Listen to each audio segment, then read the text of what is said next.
So good day, everyone. Uh,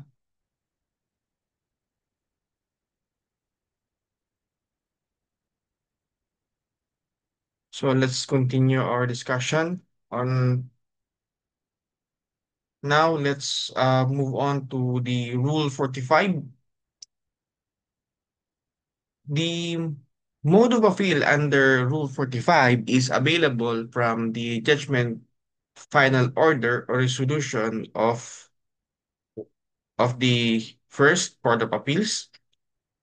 Number two, Sandigan Bayan. Number three, Court of Appeals, or number four, Regional Trial Court, or other courts whenever authorized by the law. That is in Section 1, Rule 45 of Rules of Court. Specifically, appeal by certiorari to the Supreme Court, commonly known as petition for review on certiorari, applies in the following cases. Appeal from judgment or final order of the regional trial court in the cases where only questions of law are raised are involved and the case is one decided by the said court in the exercise of its original jurisdiction. This rule applies only when the decision of the regional trial court is in the exercise of its original jurisdiction. Because when the decision is rendered by the regional trial court in the exercise of its appellate jurisdiction, regardless of whether the appellant raises questions of fact, questions of law, or mixed questions of fact and law, the appeal should be brought to the Court of Appeals by filing a petition for review under Rule 42. And even only a question of law is raised. That is in the case of Quezon City versus ABS-CBN Broadcasting Corporation. A decision rendered by the Regional Trial Court in the exercise of its appellate jurisdiction as when it was brought before it from the Municipal Trial Court should be elevated to the Court of Appeals under Rule 42 instead of appealing directly before the Supreme Court under Rule 45, even if it raises pure questions of law. In Five Star Marketing Corporation versus Buok, the Supreme Court clearly thought that clearly petitioner raises only questions of law which require the interpretation and application of the rules of procedure laid down by the rules of court. However, considering that the assay decision was rendered by the RTC in the exercise of its appellate jurisdiction, as it was brought before it from the MTCC, petitioner should have elevated the case to the CA under Rule 42 via the second mode of appeal instead of appealing directly before the Court of Appeals. No, the court under Rule 45. Appeal from judgment, order, or resolutions of Court of Appeals where the petitioner shall raise only questions of law distinctly set forth. It is in Section 1, Rule 45 Rules of Court. The filing of petition for certiorari under Rule 65 from the judgment of the Court of Appeals is availing of an improper remedy. The petition would merit an outright dismissal. That is in case of Romulo versus Samahang Magkakapitbahay ng Bayanihan Compound Homeowners Association. Appeal from the judgment, final order, or resolution of Sandigan Bayan where the petitioner shall raise only questions of law distinctly set forth. Appeal from the decision of the ruling of the Court of Tax Appeals and Bank as prescribed as Section 11 Republic Act 1982 and Section 1 Rule 45 as amended. It is also stated in the Local Water Utilities Administration Employees Association for Progress versus Local Water Utilities Administration, a 2016 case. Appeal from judgment or for final order in a petition for writ of amparo to the Supreme Court. while in other cases of appeal under Rule 45, only questions of law may be raised. Here, the question raised not only be questions of law, but also questions of fact or both law and fact. Appeal from a petition for writ of kalikasan, the appeal may raise a question of fact. Appeals from a judgment or final order in a petition of writ of habeas data. The appeal may raise questions of fact of law or both. The mode of appeal prescribed under Rule 45 shall be applicable to both civil and criminal cases, except in criminal cases where the penalty imposed is death, reclusion perpetua, or life imprisonment. So for the provisional remedies, under the latest amendments of Amendments 2, Rule 45, the petition for review and on certiorari under Rule 45 may include an application for writ of preliminary injunction or other provisional remedies. The petitioner may seek the same provisional remedies by verified motion filed in the same action or proceedings at any time during its pendency. So, this is not a matter of right. An appeal on review or review under Rule 45 is not a matter of right but of sound juridical discretion, no, judicial discretion, and will be granted only when special important reasons could justify the petition. The following are examples of reasons which the court may consider in allowing the petition. One, when the court below has decided a question of substance not yet determined by the Supreme Court. Two, when the court below decided a question of substance in a way that is probably not in accord with the law or the applicable decisions of the Supreme Court. And three, when the court below has departed from the accepted and usual course of judicial proceedings or so far sanctioned such departure by a lower court as to call that for the exercise of the power of supervision of the Supreme Court. Every appeal to the Supreme Court is not a matter of right, but of sound judicial discretion, with the exemption of cases where death penalty of reclusion perpetua is imposed. That is in case of Flores versus People, People versus Flores. So questions of law and question of fact. A question of law exists when the doubt or difference arises to the truth, as to the truth of the or falsehood of the alleged facts. On the other hand, a question of law exists when the doubt or difference as to what the law is on a certain state of facts. For a question to be one of law, the same must not involve an examination of the probative value of the evidence presented by the litigants or any of them. The resolution of the issue must rest solely on what the law provides on the given set of circumstances. Once it is clear, the issue invites a review of the evidence presented. The question posed is one of fact.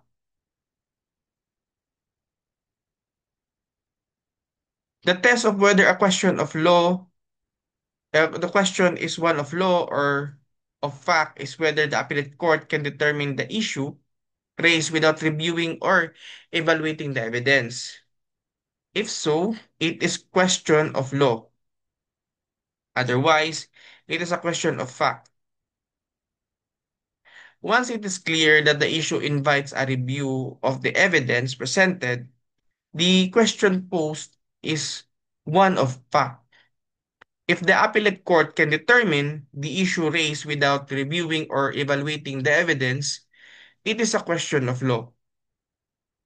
For instance, the question of whether or not a summary judgment was proper does not involve a review of the evidence. The issue is limited to the inquiry whether or not the rule of law or the rule or law was properly applied given the facts and the supporting documents.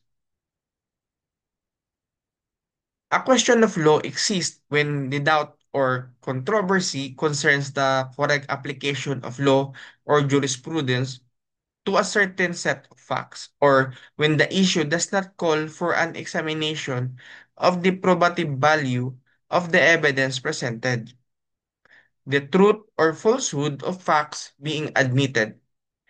A question of fact exists when the doubt or difference arises as to the truth or falsehood of facts, or when the query invites calibration of the whole evidence, considering mainly the credibility of the witnesses, the existence and relevancy of specific surrounding circumstances, as well as the relation to each other and to the whole and the probability of the situation. In one case, the resolution of the question as to who between petitioner and respondent should be liable for the damages to the goods is indubitably factual, as would clearly impose the task of reviewing, examining, and evaluating or weighing all over again the probative value of the evidence presented. That is in the case of Eastern Shipping Lines versus BPI et al. Findings of facts not ordinarily reviewed, or factual issues bar rule. Primarily, Section 1, Rule 45 of the Rules of Court categorically states that the petition shall raise only questions of law, which must be distinctly set forth. The rule that only questions of law shall be raised in a Rule 45 petition has been referred to as the factual issue bar rule. The above rule is predicated on the principle that the Supreme Court is not a trier of facts. Only errors of law are generally reviewable in a petition for review on certiorari. A Rule 45 petition is limited to questions of law since factual findings of the lower courts are, as a rule, conclusive on the Supreme Court. In other words, in a Rule 45 petition, the scope of the Supreme Court's judicial review is confined only to errors of law and does not extend to questions of fact. The Supreme Court, as a rule, does not try facts or examine testimonial or documentary evidence on record.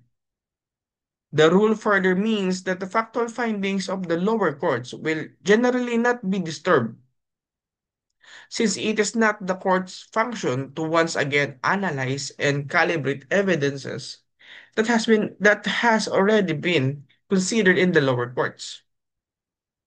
Hence, a petition which asks the Supreme Court to review the factual determination of the Court of Appeals is not appropriate under Rule 45, since it is not a trier of facts and is not to review the evidence on record.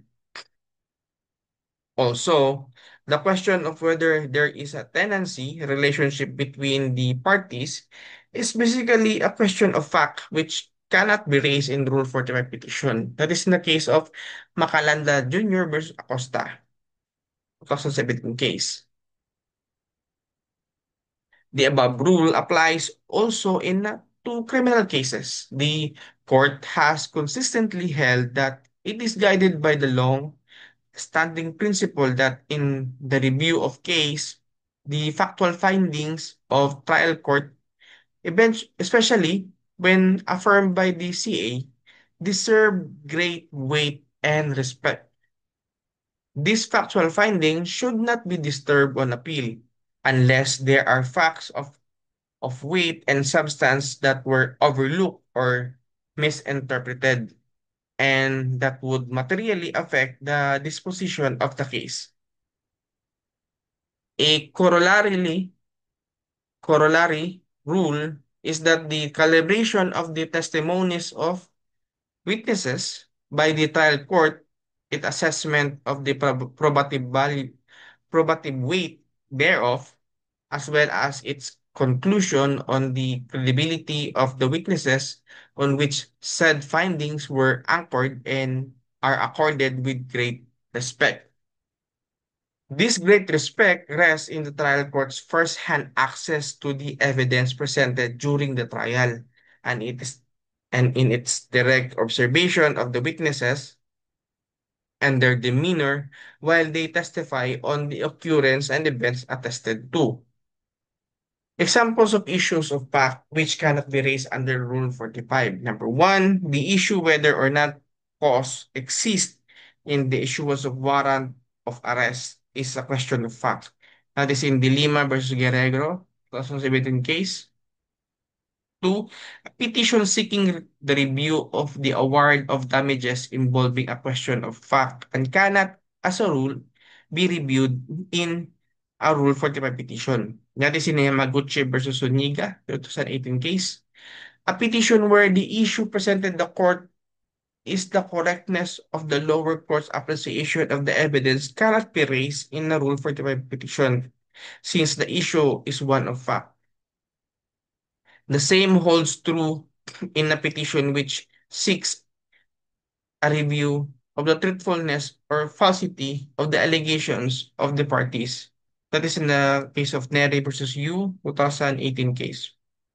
The issue whether or not a mortgagee was in good faith is a question of fact and cannot be entertained in a Rule for the petition. That is in Land Bank of the Philippines versus Bell Corporation, 2015 case.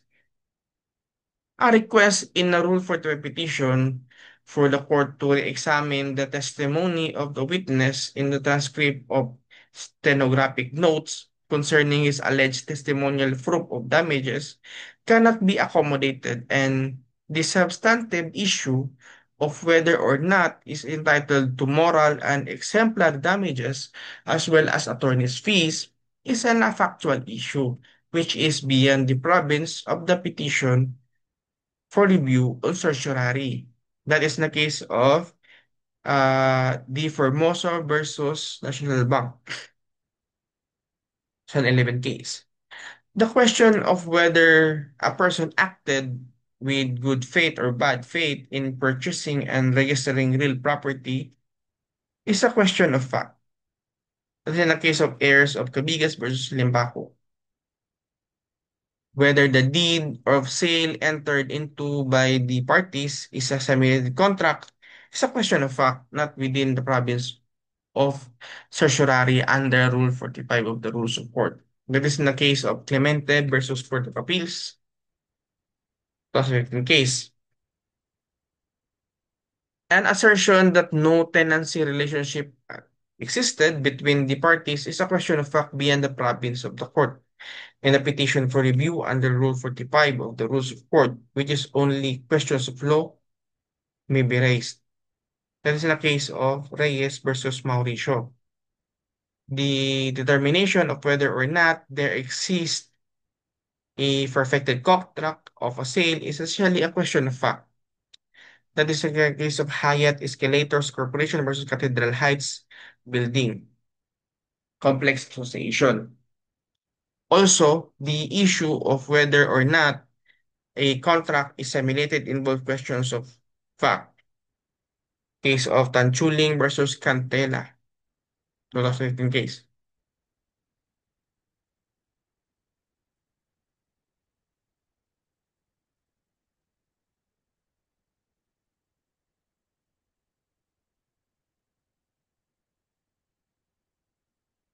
So let's go to the referral to the Court of Appeals. If a Rule 45 appeal, which raises a question of fact, is taken to the Supreme Court from the regional trial court, the appeal may be denied by the court on its own initiative because the settled rule that only question of law may be entertained in a petition for review on certiorari. The court, however, instead of denying the appeal, has another option. It may refer the ap- it may refer the appeal to the Court of Appeals and appeal by certiorari taken to the Supreme Court from regional trial court. Submitting issues of fact may be referred to the Court of Appeals for decisions or appropriate actions. The determination of the Supreme Court on whether or not issues of facts are involved shall be final. When question of fact may be passed on upon in a rule for interpretation. Remember the general rule that the Supreme Court cannot pass upon in a petition for review on certiorari or the Rule 45 factual findings of the lower court since its jurisdiction is limited to reviewing errors of law. The review does not extend to the re-evaluation of the evidence upon which the lower courts and or the quasi-judicial agencies has based their determination. The rule barring the raising of question of fact is not absolute one. For instance, when the finding of facts of the Court of Appeals are contrary to those of the regional trial court, the court may entertain the unresolved questions of facts.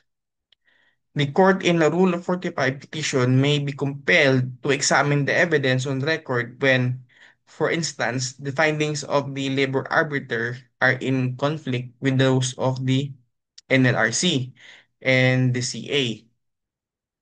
Also, when the findings of facts are premised on the supposed absence of evidence and contradicted by the evidence on record, and when the Court of Appeals manifestly overlooks certain relevant facts not disputed by the parties, which, if properly considered, would justify a different conclusion. The general rule that the only legal issues may be raised in a Rule 45 petition does not apply, and the court retains the authority to pass upon the evidence. Case law has specified the following instances when question of fact may be entertained by the court of Rule 45 petition. The conclusion of Court of Appeals is grounded entirely on speculation, surmises, and conjectures. The inference made is manifestly mistaken, absurd, or impossible. There is a grave abuse of discretion. The judgment is based on misapprehension of facts. The findings of facts are conflicting. The Court of Appeals, in making its findings, went beyond the issues of the case, and the same is contrary to the admission of both appellants and appellee. So, this is coram non judici. The finding of facts of Court of Appeals are contrary to those of the trial court. So, CA and RTC are conflicting.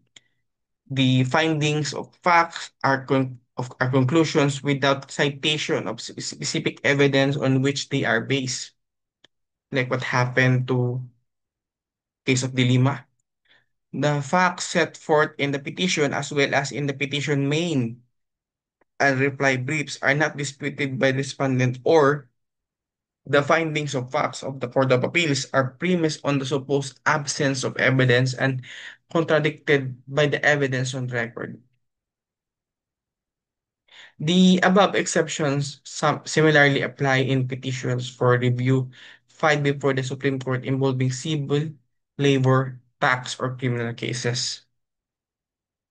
So, for the appeal in criminal cases, the Supreme Court in a petition for review on certiorari under Rule 45 may deal with questions of fact.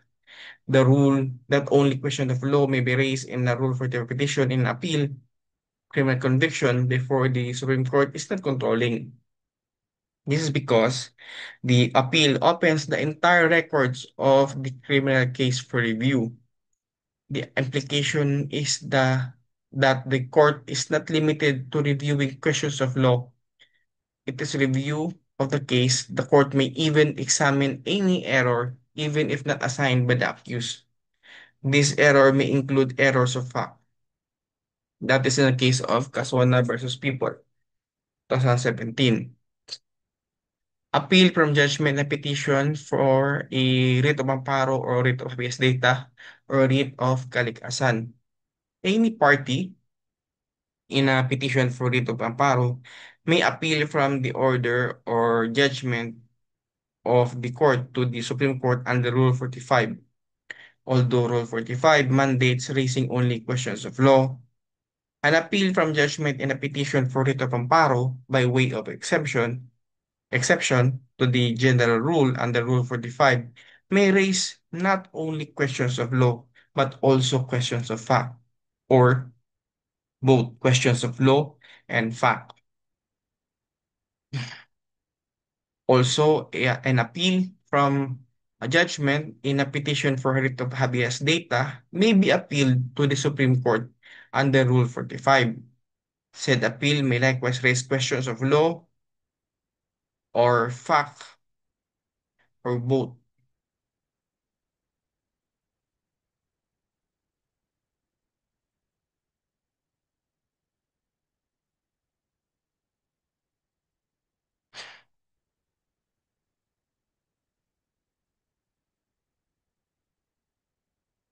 So the certiorari under Rule 45 is not a certiorari under Rule 65. That was a question of the bar in 1998 and 1999. The certiorari under Rule 45 appeal by certiorari or petition for review on certiorari should not be confused with certiorari under Rule 65 or the petition for certiorari. So the following are the distinctions. Certiorari under Rule 45 is a mode of appeal.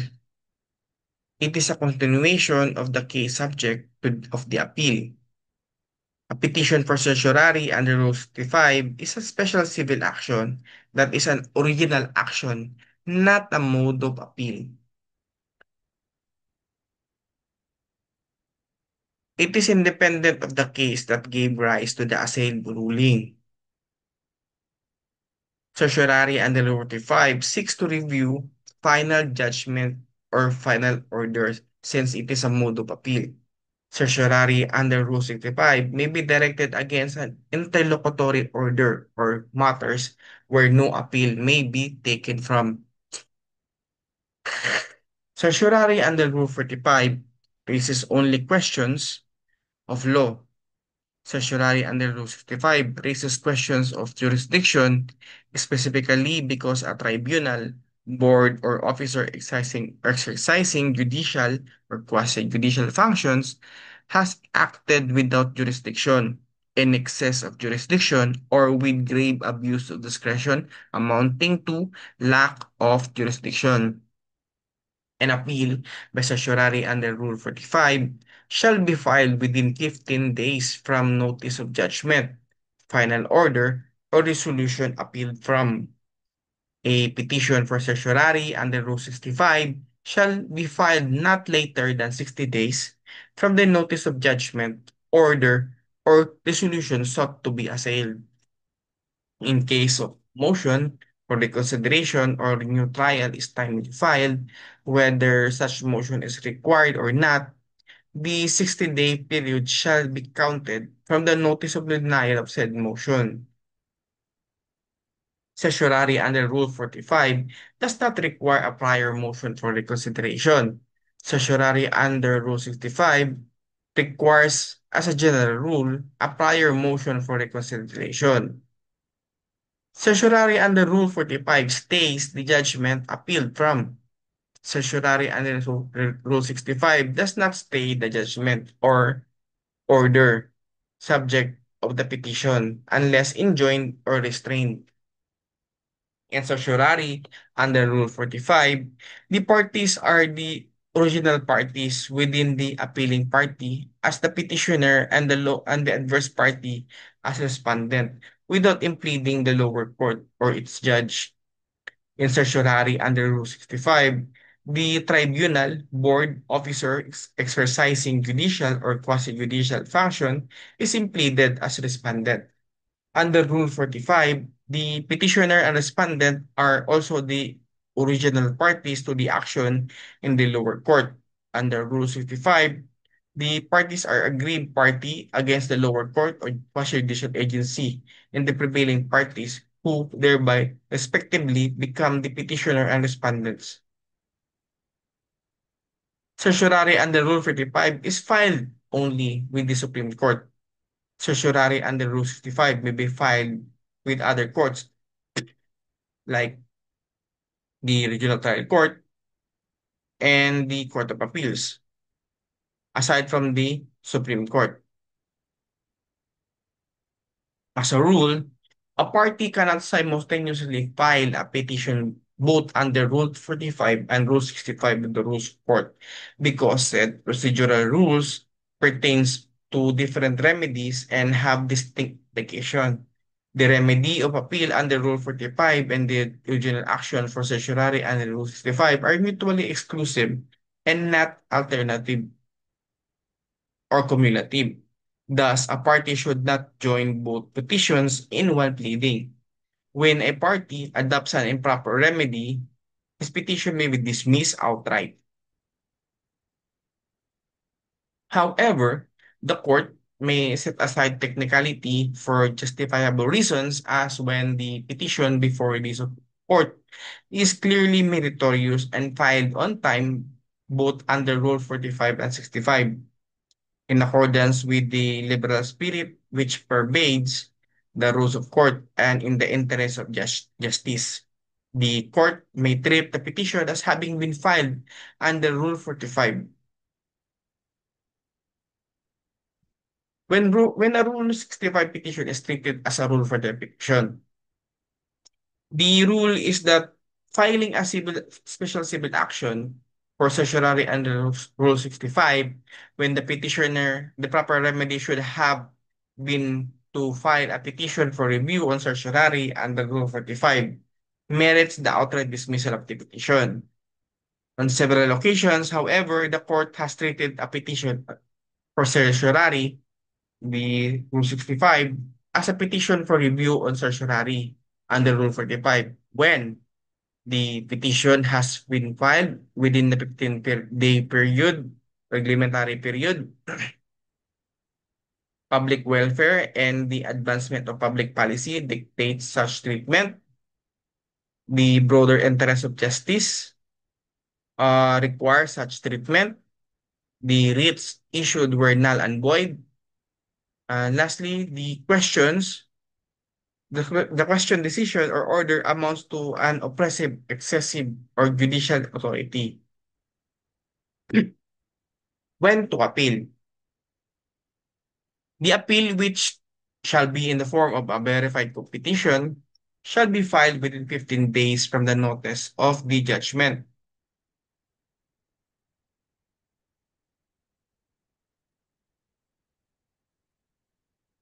Final order or resolution appealed from, or within 15 days from the notice of denial of the petitioner's motion for new trial or motion for reconsideration filed in due time.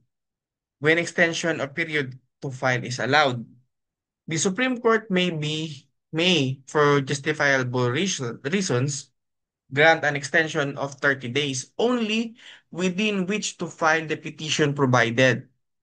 One, there is a motion for extension of time duly filed and served.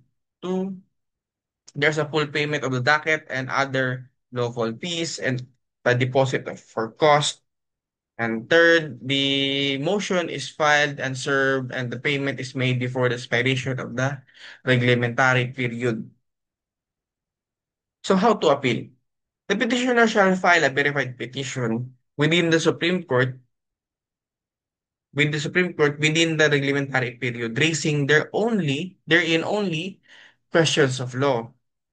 The petitioner shall pay the clerk of court of the Supreme Court the docket and other local fees as well as the deposit of the amount of 500 pesos for cost from service of the from service of a copy of the petition on the lower court concerned and the adverse party shall be submitted together with the petition.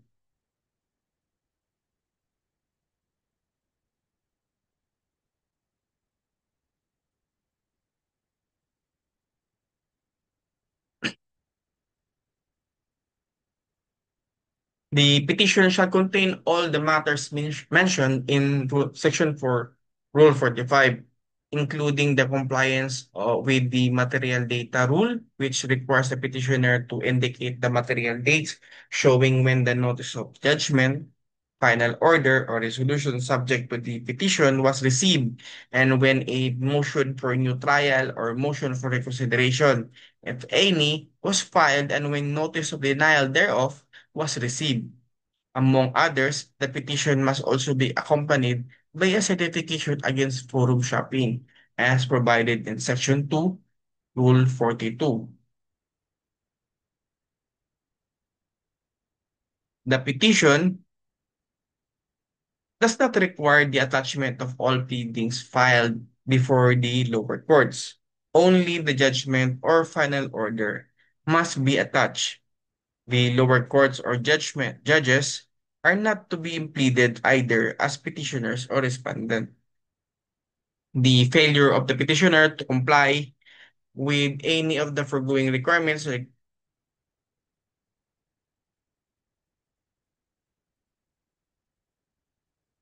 regarding the payment of docket and other local fees, deposits for cost, proof of service of the petition, and the contents of and other documents which should accompany the petition shall be sufficient ground for its dismissal. The Supreme Court may, on its own initiative, deny the petition on the ground that the appeal is without merit, is prosecuted manifestly for delay, or that the questions raised therein are too substantial to require consideration. For purpose of determining whether the petition should be denied or given due course, the Supreme Court may require the filing of such pleadings, briefs, memoranda, or the submission of the court or documents as it may deem necessary. If the petition is given due course, the Supreme Court may require elevation of the complete record of the case or specified parts thereof within 15 days from notice.